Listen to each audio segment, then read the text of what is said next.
महापालिका निवडणुकीची रणधुमाळी आपण बघतोय आणि त्या पार्श्वभूमीवर आज शिवसेना, उबाठा आणि मनसे यांचा वचननामा समोर येऊ शकतो। काल संजय राऊत यांनी राज ठाकरेंशी आधी आणि त्यानंतर मातोश्रीवर जाऊन चर्चा केलेली होती। त्या पार्श्वभूमीवर आज शिवसेना, उबाठा आणि मनसेचा वचननामा समोर येऊ शकतो।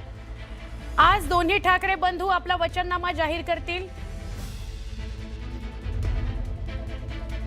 दुपारी 1 वाजता दोन्ही ठाकरे बंधूंची पत्रकार परिषद होईल। यावेळी उद्धव ठाकरे आणि राज ठाकरे पुन्हा एकत्र दिसणार आहेत। ठाकरे बंधूंचा मुंबईकरांकरता नेमका काय अजेंडा आहे ते आज आपल्याला कळेल। कोणत्या मुद्द्यावर निवडणूक लढली जाणार आहे, कोणत्या प्रश्नांकडे लक्ष दिलं जाणार आहे, वचननाम्याच्या माध्यमातून हे सगळं बघायला मिळेल। यावेळी शरद पवारांच्या राष्ट्रवादी काँग्रेसचे प्रदेशाध्यक्ष शशिकांत शिंदे हे देखील उपस्थित असणार आहेत।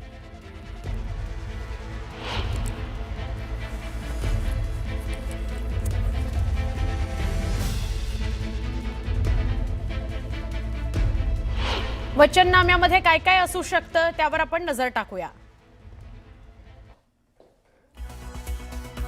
मुंबईमध्ये 700 चौरस फूट घराला मालमत्ता कर माफ, बेस्टचं तिकीट कमी केलं जाणार, 100 युनिट पर्यंत वीज मोफत मिळणार, घरकाम करणाऱ्या महिलांना 1,500, कोळी महिलांना माँसाहेब किचनमधून 10 रुपयांमध्ये जेवण, तरुणांना रोजगार सहाय्यता निधी, पालिका शाळांमध्ये ज्युनियर कॉलेज सुरू केलं जाणार, डॉक्टर बाबासाहेब आंबेडकरांच्या नावानं ग्रंथालय सुरू करणार, प्रत्येक विधानसभा क्षेत्रात पाळणा घर असेल, प्रत्येक भागात मिनी स्पोर्ट्स कॉम्प्लेक्स असेल, मुंबई पोर्ट ट्रस्टच्या जागेवर गिफ्ट सिटी उभी करणार। आपण थेट जाणार आहोत आमचे प्रतिनिधी सुमित यांच्याकडे, त्यांच्याशी अधिक बोलूया। सुमित, आज ठाकरे बंधूंचा वचननामा समोर येतोय, काय सांगाल? आज पुन्हा एकदा म्हणजे गेल्या 3-1 महिन्यात आपल्याला एक फ्रेम सातत्याने दिसत होती। एका फ्रेममध्ये 2 ठाकरे बंधू एकत्र, ती फ्रेम आज पुन्हा दिसणार आहे। आणि आजच्या या फ्रेममध्ये 2 ठाकरे बंधू मुंबईकरांना आश्वासन देणार आहेत, वचन देणार आहेत। वचननामा आज ते प्रसिद्ध करणार आहेत। दुपारी 1 वाजता शिवसेना भवनमध्ये पत्रकार परिषद घेऊन हा वचननामा जाहीर केला जाईल। आणि या वचननाम्यामध्ये जसे तुम्ही 11 मुद्दे आता सांगितलेत तशा 11 नाही तर 16 मुद्द्यांवर याआधी चर्चा झालेली होती, किंवा आदित्य ठाकरे आणि त्यांचे बंधू दुसरे बंधू म्हणजे अमित ठाकरे या 2 बंधूंनी, ज्युनियर ठाकरे बंधूंनी सगळ्या नगरसेवकांना मार्गदर्शन करताना 16 मुद्द्यांवर चर्चा केली आणि आपल्या होणाऱ्या नगरसेवकांना, भावी नगरसेवकांना काय कामं करायची आहेत, कशी कामं करायची आहेत या सगळ्या संदर्भातलं प्रशिक्षण दिलेलं होतं। या 16 मुद्द्यांच्या व्यतिरिक्त मुंबईकरांना काय आणखी आश्वासन आज मिळणार हे पाहणं महत्त्वाचं असेल, कारण ठाकरे बंधू हे एकत्र आलेले आहेत ते मराठीच्या मुद्द्यावर। आणि या मराठीच्या मुद्द्यावर हे 2 ठाकरे बंधू आज आणखी काहीतरी वेगवेगळे मुद्दे किंवा वचनं या सगळ्या मुंबईकरांना देणार आहेत। दुसरं म्हणजे बरोबर आधी उद्धव ठाकरे निघतील मातोश्रीवरून आणि ते आधी जातील शिवतीर्थावर, आणि शिवतीर्थामधून हे दोन्ही ठाकरे बंधू इथे येतील। इथे आल्यानंतर देवीचं दर्शन घेतील, कारण 3ऱ्या मजल्यावर देवी आहे आणि त्या भवानी देवीचं दर्शन घेऊन त्यानंतर हा वचननामा जाहीर केला जाणार आहे। नक्की धन्यवाद, आपण ही माहिती दिलीत सुमित। पुढच्या बातमीकडे वळूया। मुंबई मनपाच्या कारभाराबाबत भाजप आरोपपत्र सादर करणार आहे। या आरोपपत्राच्या माध्यमातून भाजप ठाकरेंच्या जाहीरनाम्याला प्रत्युत्तर देईल। 3 लाख कोटींच्या भ्रष्टाचाराबाबत आरोप भाजप सादर करणार आहे। ठाकरे बंधू आपला जाहीरनामा घोषित करणार आहेत। ठाकरेंच्या जाहीरनाम्यावर टीका करण्याकरता भाजप सज्ज आहे। दुपारी 3 वाजता मुंबई अध्यक्ष अमित साटम याबाबत पत्रकार परिषद घेतील।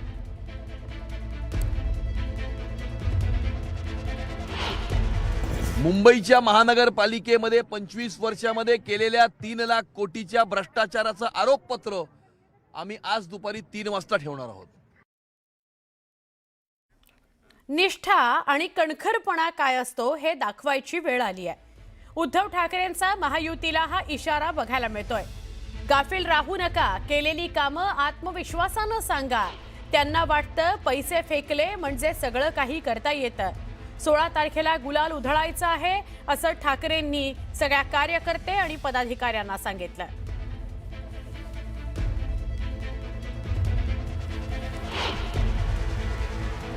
ची लोकही पातळ यंत्री आहेत, ज्याला सामदाम दंडभेद म्हणतो हे सगळं इकडे वापरण्याचा प्रयत्न होईल आणि त्यावेळेला निष्ठा म्हणजे काय असते आणि कणखरपणा म्हणजे काय असतो हे आपण त्यांना आता दाखवून देण्याची गरज आलेली आहे. कारण नाहीतर त्यांना असं वाटतं पैसे फेकले का सगळं काही करता येतं. पण आता ही लोक शहाणी झालेली आहेत. त्यांनी जर का पैसे फेकण्याचा प्रयत्न केला तर तुम्ही सगळे मिळून त्यांना फेकल्याशिवाय राहणार नाही हा मला आत्मविश्वास. बस फक्त कुठे गाफील राहू नका. मुंबई महानगरपालिकेच्या प्रचाराचा नारळ भाजप आणि शिवसेनेनं फोडलाय. वरळीमध्ये महायुतीची प्रचार सभा काल पार पडली. यावेळी मुख्यमंत्री देवेंद्र फडणवीस आणि उपमुख्यमंत्री एकनाथ शिंदेंनी ठाकरे बंधूंवर सडकून टीका केली.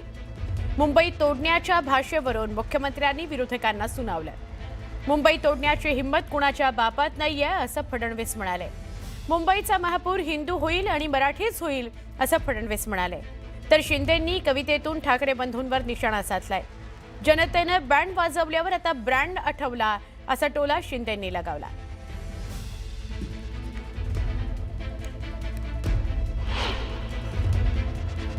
मी आज वेगवेगळ्या ठिकाणच्या सभा करून मुंबईमध्ये उतरत होतो.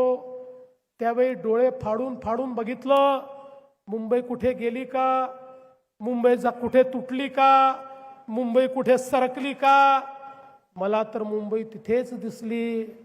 पण निवडणूक आली की काही लोकांना मुंबई उत्तरेकडे सरकताना दिसते. अरे तुमची बुद्धी सरकते, मुंबई सरकत नाही. मुंबई तिथेच असते. अरे हे मुंबई महाराष्ट्रापासनं तोडण्याची हिम्मत कोणाच्या बापाच्या बापातही नाही. आणि आमच्या सोबत तर या ठिकाणी हिंद हृदय सम्राट शिवसेना प्रमुख बाळासाहेब ठाकरेंचा ढाण्या वाघ एकनाथ शिंदे देखील आहे. परवा वारिस पठाण बोलून गेले, मुंबई में बुरखे वाली मेयर बनेगी. आम्हाला वाटलं आता मराठी माणसाबद्दल बोलणारे तुटून पडतील. पण मला समजलंच नाही. अचानक भोंग्याचे सेल डाऊन झाले. सकाळचा भोंगा बोलेनाच, विचारलं तर तोंडातनं शब्दच निघेना. एक जण यांच्यातला बोलायला तयार नाही, हे त्याचं उत्तर देण्याकरता देखील तयार नाही. आता आम्हालाच त्यांना चार्ज करावं लागेल तर कदाचित या भोंग्यातनं आवाज निघतील. आणि म्हणून त्यांच्या छातीवर उभं राहून सांगतो, या ठिकाणी महापौर हिंदूच बनेल, या ठिकाणी महापौर मराठीच बनेल. यांचा मराठीचा नाही, मलिद्याचा आहे, मतलबाचा आहे, मुजोरीचा आहे. वरून कीर्तन आतून तमाशा म्हणतात तसं यांचं काम आहे ना, बरोबर. आणि म्हणून आमचं तसं नाही. आमचा मराठीचा आहे, आमचा महाराष्ट्राचा आहे, आमचा महायुतीचा आहे. हा फरक आहे त्यांच्यात आणि आमच्यात. इतकी वर्ष मुंबईला भ्रष्टाचाराची मगरमिठी पडली होती, आता ही सोडवायची आहे ना. आणि म्हणून आपल्याला या मगरमिठीतून मुंबईला आणि मुंबईकरांना सोडवायचं आहे. बकासुराच्या तावडीतून मुंबई बाहेर काढायची आहे ना. कोणी बकासूर होता. त्यासाठी शिवसेना भाजपा महायुतीचा बलभीम सज्ज झालेला आहे. कोणी माईकाला आला तरी, कुणाच्याही 7 पिढ्या खाली आल्या तरी मुंबई महाराष्ट्रापासून वेगळी होऊ शकत नाही. मुंबईकरांना आता भावनेचं राजकारण नको आहे, त्यांना विकासाचं राजकारण पाहिजे. भावनेवर तुम्हाला आता निवडणुका जिंकता येणार नाही. तुम्हाला द्यावं लागेल, लोकांना विकास करून दाखवावं लागेल.